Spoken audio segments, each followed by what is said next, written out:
What's up YouTube, Capital G here, doing Boom or Bust. This time we're talking about Majespecters, trying to figure out just how good this deck can be, especially moving forward. Now I'm really trying to gauge Majespecters' ceiling because it's kind of like a fairly small archetype. As you can see here, if you type in Majespecter on Dueling Network, you only get 12 cards.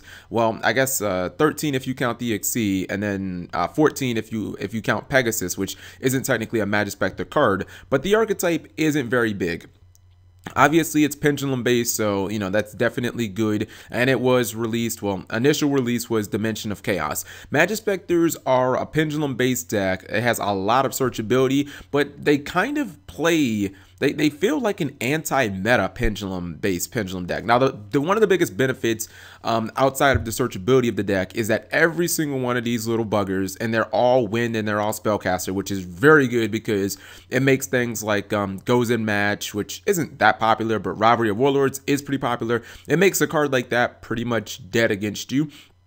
But the real benefit of this deck is the fact that none of your monsters can be targeted by effects and they cannot be destroyed by effects. This is huge, and this is one of the biggest examples of adjusted to power creep I've ever seen in Yu-Gi-Oh! I mean, very similar to Necrons and how their mirrors used to search each other. So even if you didn't actively have a mirror in your hand, you could just search one. But this is pretty good because it kind of power creeps all of the old traps, and you're starting to see that the Dimension of Chaos archetypes and, you know, I guess Cosmos or Clash of Rebellion, they're starting to make older cards such as Mirror Force, Dimensional Prison, Torrential Tributes, Book of Moon. They're starting to make some of those old, you know, powerful defensive measure cards. Like, they're just really not that good anymore. So the fact that you can play this deck and you never have to worry about being effect veilered, you never have to worry about using or being hit with Ghost Ogre Snow Rabbits, or your monsters being like bottomless, like that is really one of the biggest benefits of this deck. It's really hard to stop this deck when it's going, unless you're stopping like the Pendulum Summon itself with like a Great Horn of Heaven, or you're sending the monsters back to the deck with like you know, like a Space-Time Trap or something like this. Now, the monsters themselves, because they have that adjusted to power creep effect built into them, they're not very big. They can be destroyed by battle, and it's relatively easy to kill anything in this deck by battle, because if you look at their monsters, you look at the cat, the crow, you know, the fox, like all of these monsters, 1500 is pretty much like the cap, except Unicorn, which it's not actually a monster that you can just straight summon, but 1500 is pretty much the cap, although you can get an additional 300 from their field spell. But generally, this is a deck where you're really not going to OTK many people unless it involves like a mass special summon, pendulum summon with, you know, a lot of your other pendulum plays with like Wavering Eyes or maybe Draco Slayer and filling up your extra deck. So this is a deck that you have to kind of be patient with. This is not I don't think that this is Pendulum Magicians where you're gonna like pendulum summon 2 Apex Avions and an Odd Eyes and be like attack game, or you know, a deck like Performances and Pals where you're going to go for King of the Pharaoh Imps and then a whole bunch of other nutty plays and you're going to kill your opponents. This deck is a lot slower. Now, the benefits, or the thing that I think that Konami has done to compensate for that, is this deck operates like a little deck. It operates as a kind of defensive deck, and it does have a lot of just really good defensive cards. Some of them are better than others, obviously, but the fact that you have essentially a searchable Solemn Warning, although, you know, all of these cards require tributes, if not, it would just be stupid. You do have a searchable Solemn Warning that you can play at 3.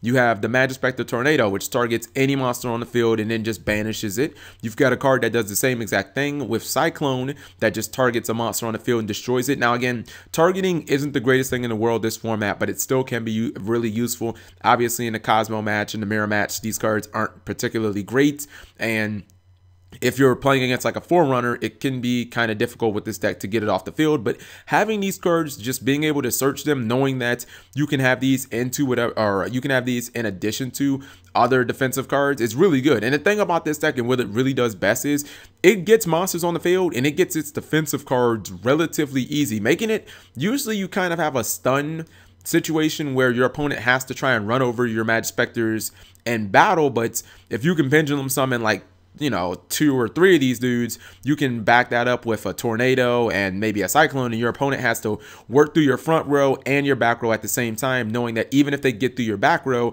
obviously you can just pendulum them back. And while you can pendulum as much as you want, a deck like Pepe or maybe you know, Pendulum Magicians, they generally can't, because if they try and pendulum, you just tempest them and, you know, RIP to all of their resources. Now, I haven't really found a pure build of Majespecters. I think a lot of it has to do with the fact that they don't have Toad. When they get Toad, I think this deck will become a lot better, because the Raccoon is obviously the best one. He's basically Majespecter Stratos. He gets all your monsters. You've got cards like Fox that, you know, it searches out this card, it searches out your Tempest, it searches out your Tornado. But Yada's place in the deck is kind of weird. It can search out spells, but considering that only Cyclone can be used during your opponent's turn, it's not the best card. I mean, you can use Majespecter Sonic, but this card kind of sucks. It's not the best card in the world. When Toad comes out, it's going to get a lot better, because this guy searches out spells and traps, so he gets all of these cards, and you get to set it straight to your back row. You can't use it that turn, but it doesn't really matter, because it's not like you'd be able to use that card anyways. The deck does have some neat plays outside of just pendulum summoning. A lot of that has to do with the Majespecter Unicorn. It can target itself, it can target another monster on the field, it can spin both cards to the hand. This card isn't really that difficult to summon, considering that this deck can pendulum. A lot of times this deck will use other cards such as Archfiend Eccentric. This makes getting this on the board a lot easier if you use it in your pendulum zone.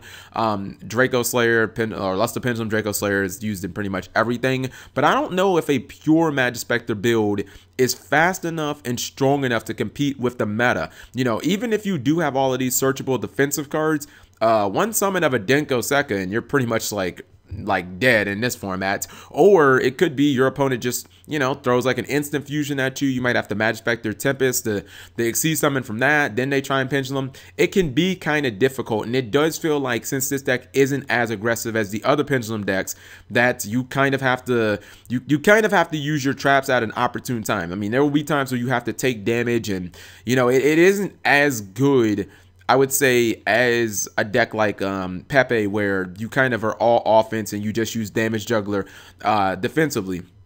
However, if you build like a hybrid of, you know, this plus maybe a little bit of mixing in with Draco Slayer, Archfiend Eccentric, I think Majespecters can be really good, because they are a very suffocating deck, because all of those cards like Regeki and Darkhold just don't do anything against them, and because they have some pretty cool plays. I mean, they have back row removal with a card like Archfiend Eccentric. They can synchro because of Draco Slayer. I do kind of wish that their Exceed was better. I mean, don't get me wrong, it's a pretty good card, but what I've kind of noticed is, you know, a deck like Majespecters, especially considering they can go into rank 3 and rank 4 because they have different level monsters, it would be nice if they had a couple of other extra deck cards. You know what I mean? Because this card can't really solve all your problems, and just like all the other Majespecter cards, it's actually not that powerful in terms of just straight stats. I mean, it's only 1850, so when your opponent gets a Dart Destroyer on board, you will quite struggle to get that motherfucker off the board. I mean, yes, there will be Regeki, and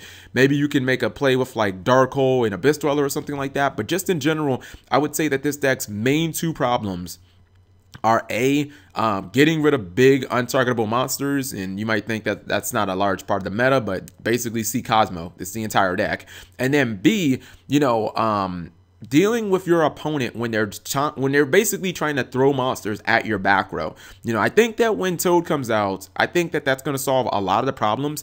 Honestly, I'm still going to give this deck a boom. I don't think that a pure Majespecter build can be a boom. I think it'll be a little too slow. I think you need ways to kind of bolster your extra deck to get your monsters any extra so that you can pendulum back. I think cards like this, and Wavering Eyes, I think that solves the problem perfectly, so that this deck can mass pendulum summon. But you have to understand that this is still going to be a slower deck. There will be some OTKs occasionally, but they're not going to be consistent. This is essentially the pendulum deck for the player that wants to play an anti-pendulum deck. Very similar to what Cleaford has become, but I think that this is more suited to control players. This is more suited to players who have played like Teller Knights in the past, or maybe you played like Heroes in the past and you want to move to the pendulum era, but you don't want to play something that doesn't have any like defensive cards. You just don't feel safe. This is that happy medium of pendulum summoning, offense, and a whole lot of defense. So I mean, I think the deck is a boom.